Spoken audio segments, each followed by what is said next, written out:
Hello दोस्तों, नमस्कार और स्वागत है आप सभी का आपके अपने यूट्यूब चैनल भावी शिक्षक पर। इस चैनल के माध्यम से आपको सीटेट की पूरी तैयारी टारगेट के साथ कराई जा रही है और इसी क्रम में आज का वीडियो लेकर के आया हूँ साइंस का चैप्टर वाइज समरी का नया वीडियो।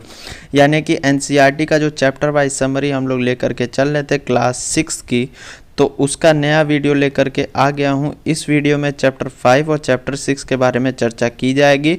चैप्टर 1 से लेकर के और चैप्टर 4 तक हमने पिछले वीडियोस में चर्चा की हुई है। अगर आपने उन वीडियोस को ना देखा हो तो ऊपर आई बटन पर क्लिक करके या नीचे डिस्क्रिप्शन बॉक्स में लिंक दिया है उसे क्लिक करके उस वीडियो को ज़रूर देख लीजिए।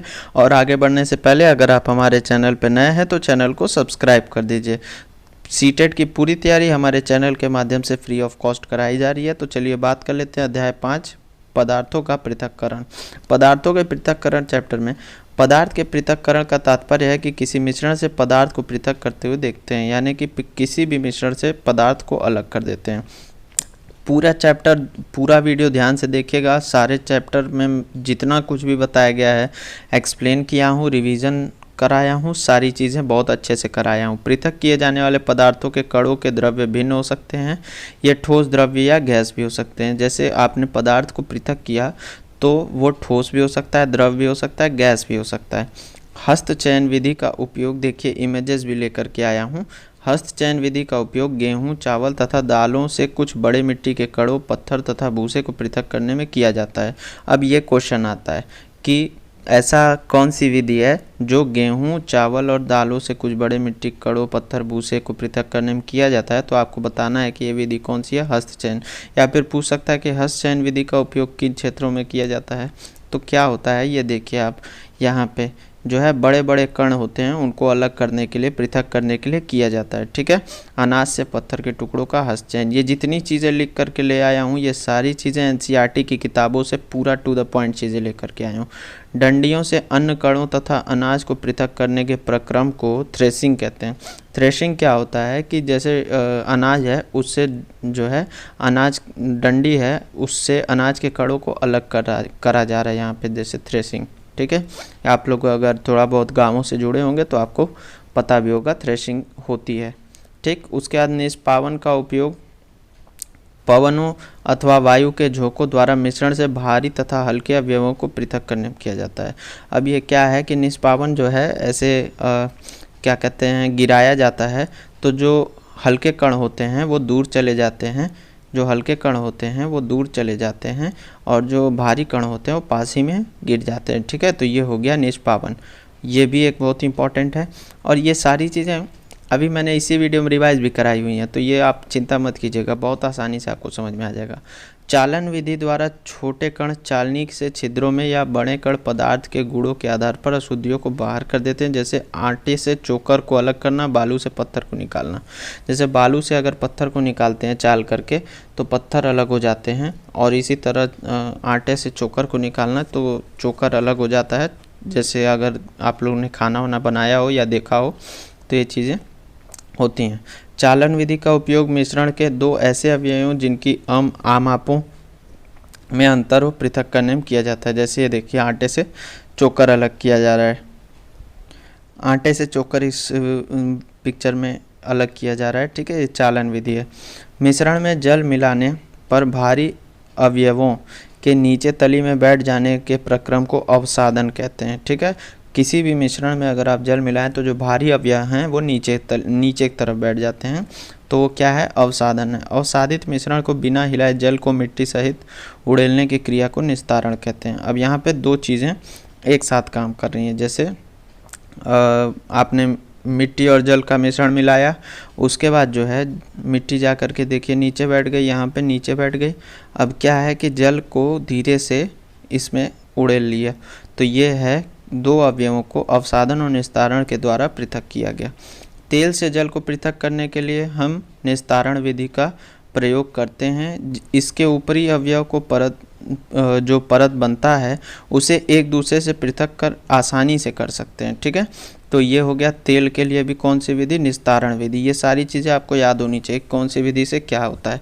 बहुत आसान भी है, आपको मैं एक्सप्लेन भी करते चल रहा हूँ तो आपको दिमाग में बैठ जा रहा होगा। चाय को छन्नी द्वारा सारी पत्तियों को पृथक करने की विधि को निस्यंदन कहते हैं। जैसे चाय छानते हैं तो चाय पत्ती जो छन्नी में रह जाती है उसको क्या कहते हैं, निस्यंदन कहते हैं। ठीक, घरेलू कार्यों में हम कई बार कपड़ों के छिद्रों का उपयोग निस्यंदक के रूप में करते हैं। निस्यंदन विधि का उपयोग घरों पर पनीर बनाने में किया जाता है। जैसे कपड़े से दूध अगर फट जाता है उसके बाद उसको छान करके पनीर बनाने के लिए प्रयोग किया जाता है। अगर आप लोगों ने कभी बनाया हो तो आप लोग बहुत आसानी से इस सब चीज़ों को रिलेट कर पा रहे होंगे। जल से नमक को पृथक करने के लिए वाष्पन की प्रक्रिया का प्रयोग किया जाता है। तो ये तो बचपन से पढ़ाया गया, आप लोगों को पता भी होगा कि जल से जब नमक को अलग करना रहता है तो वाष्पन की प्रक्रिया का प्रयोग किया जाता है। अब मैंने इमेज भी ले आया हूँ, आपको समझ में आ जाएगा अभी। किसी मिश्रण में उपस्थित विभिन्न अवयवों को पृथक करने की कुछ विधियों के बारे में अध्ययन किया है। प्रायः किसी मिश्रण में उपस्थित विभिन्न अवयवों को पृथक करने केवल एक विधि का उपयोग पर्याप्त नहीं होता है।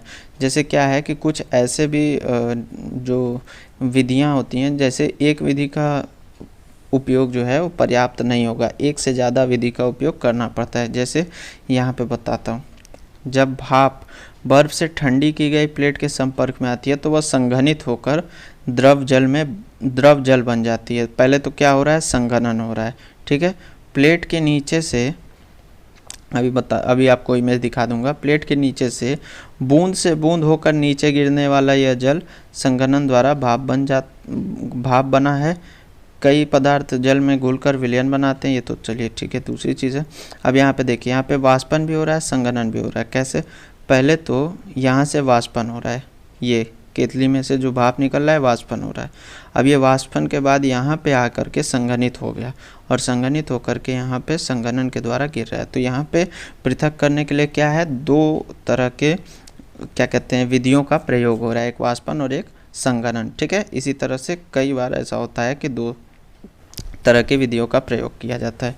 ये सारी चीज़ें सीटेट में पूछी जाएंगी तो बहुत इंपॉर्टेंट है, आप लोग ध्यान से ज़रूर इस वीडियो को देख लीजिए। अब अगला पॉइंट बहुत इंपॉर्टेंट दिया गया है कि कई पदार्थ जल में घुलकर विलयन बनाते हैं, तब हम उन पदार्थों को जल में विलेयी कहते हैं। तो ये भी बहुत इंपॉर्टेंट पॉइंट है कि जो जल में घुलकर विलयन बनाते हैं ऐसे पदार्थों को जल में विलेयी कहते हैं, सॉल्यूबल कहते हैं। ठीक है, जल में अधिक मात्रा में किसी ऐसे अवयव को मिला देते हैं जिससे जल की मात्रा कम पड़ जाती है, तो वह अवयव जल में ठीक से घुल नहीं पाता। अब यह विलयन संतृप्ति विलयन कहलाता है। कहने का मतलब ये है कि जैसे मान लीजिए एग्जांपल लेता हूँ नमक और पानी का, यही क्रियाकलाप भी दिया हुआ था एनसीईआरटी में। तो पानी में नमक मिलाते जा रहे हैं, एक समय ऐसा आएगा जब मिलाने के बाद जो है और नमक अब नहीं मिलेगा। आप कितना भी नमक डालिए अब वो नहीं मिल पाएगा पानी में। ठीक है, तो वो अवस्था जब और क्या कहते हैं अवयव नहीं घुल पाता है जल में पूरी तरह से, तो उसी अवस्था को, उसी सॉल्यूशन को संतृप्त विलयन कहते हैं। ठीक है, ये चीज़ आपको समझ में आ गई होगी। चलिए आगे बात कर लेते हैं। अब रिवीजन करा देता हूँ आपको। देखिए रिवीजन क्या है, हस्तचयन, निष्पावन, चालन, अवसादन, निस्तारण और निस्यंदन मिश्रणों से उसके अवयवों के पृथक्करण की कुछ विधियां हैं। अब जैसे इसका सारा एग्जाम्पल्स आप लोग इस वीडियो को दोबारा देख लीजिएगा और ज़रूर एकदम ध्यान से याद कर लीजिएगा कि हस्तचयन से कौन सा एग्जाम्पल है, निष्पावन से कौन सा चीज़ को पृथक किया जाता है, चालन से किस चीज़ को पृथक किया जाता है, अवसादन से, ये सारी चीज़ें आपको याद होनी चाहिए। ठीक है, दूसरा पॉइंट है कि अनाज से भूसा और पत्थरों को हस्तचयन द्वारा पृथक किया जा सकता है। तो भूसा और पत्थर को अनाज से हस्तचयन के द्वारा किया जा सकता है अलग। जैसे भूसा अनाज के भारी बीजों से निष्पावन विधि द्वारा पृथक किया जा सकता है। ठीक, तो ये भी हो गया, ये दो चीज़ आपको पता चल गई, हस्तचयन और निष्पावन। उसके बाद किसी मिश्रण के कणों की आमाप में अंतर का उपयोग चालन तथा निस्यंदन प्रक्रियाओं द्वारा पृथक्करण में किया जाता है। ठीक, ये भी चीज़ आपको समझ में आ गई। अगला बात कर लेता हूँ, रेत और जल के मिश्रण में रेत के भारी कण तली में बैठ जाते हैं और निस्तारण की विधि द्वारा जल को पृथक किया जाता है। तो निस्तारण का एग्जाम्पल आपको मिट्टी वाला हो गया, रेत वाला हो गया। ठीक है, तो ये हो गया, नीचे बैठ जाता है जो, तो निस्तारण कर सकते हैं आप। उसके बाद आता है द्रव और उसमें अविलेय पदार्थ के अवयवों को निस्यंदन के उपयोग से पृथक किया जा सकता है। देखिए मैंने कहा था ना, सारी चीज़ें आपको रिवाइज करा दूंगा।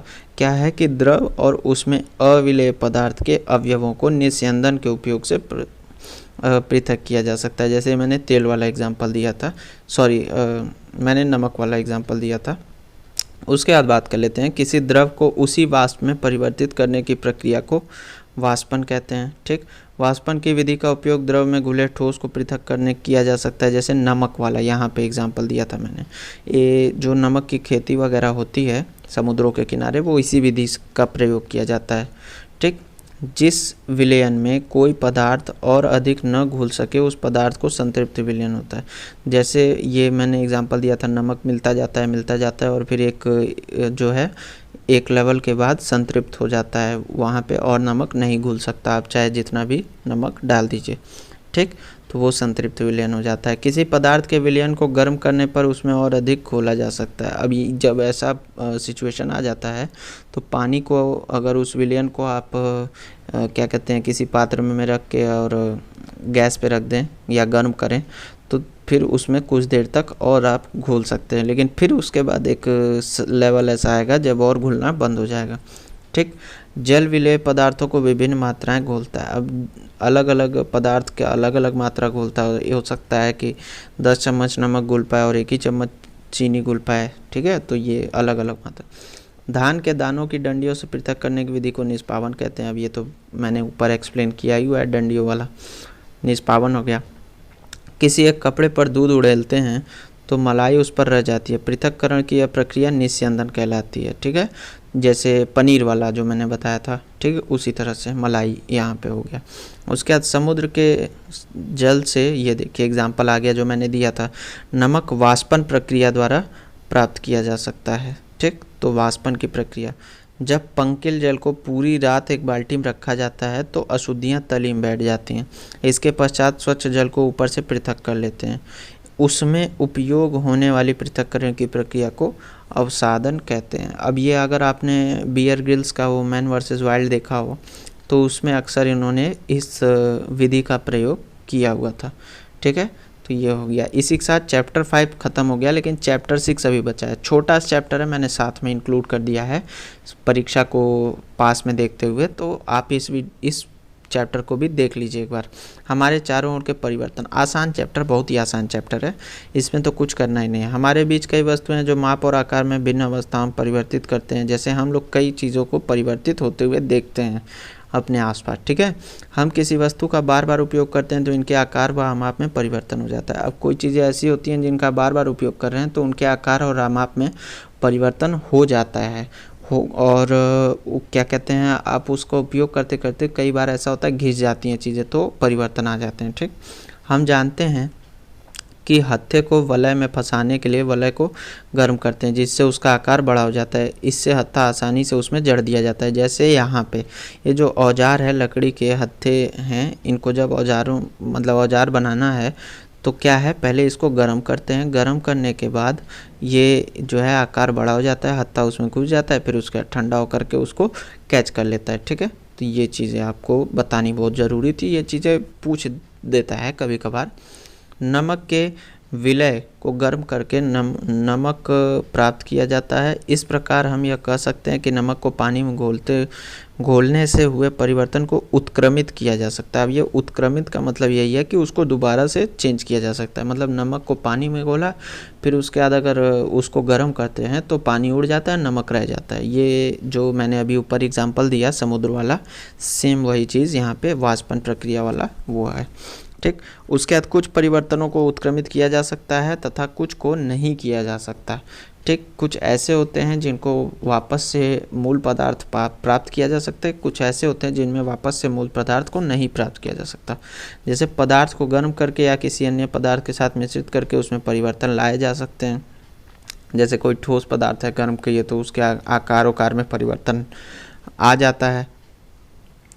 देखिए, आपके समझने के लिए यहाँ पे लेकर के आया हूँ कि यदि हम जलमग्न इलाके में घूमते हैं तो अपनी पोशाक को मोड़कर उसकी लंबाई कम कर लेते हैं।